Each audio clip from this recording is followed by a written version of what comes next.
Les inaugurations successives de la déviation de Miramas et du village des Marques avaient marqué la fin de la première phase d'aménagement des espaces publics de la ZAC de la Péronne, permettant de reconfigurer totalement l'entrée ouest de la ville.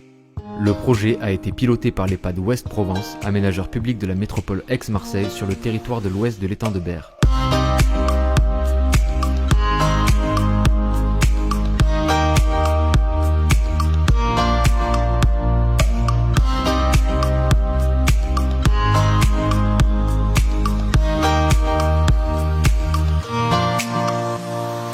Financé à hauteur de 50% par le conseil départemental des Bouches-du-Rhône pour un coût total de 3,8 millions d'euros hors taxes.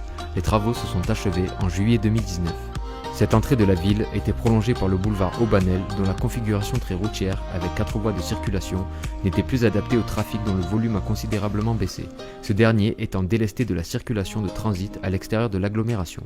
Afin d'achever cette reconfiguration, l'EHPAD a lancé en janvier 2018 cette nouvelle phase d'aménagement de la ZAC de la Péronne.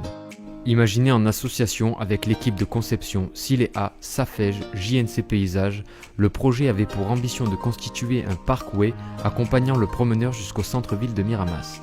2 voies routières sur les 4 préexistantes seraient supprimées pour structurer le long de l'artère historique plantée de pins cinquantenaires la plus belle promenade de la ville.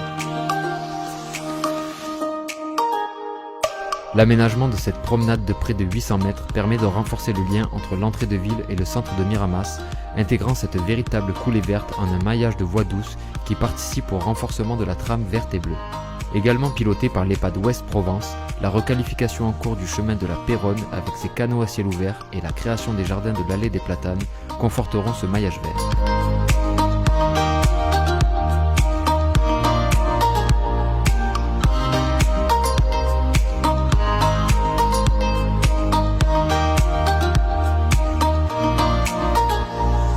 Dans un contexte de protection de la ressource en eau, un des objectifs majeurs du programme de requalification du boulevard Aubanel est celui de la désimperméabilisation de son emprise.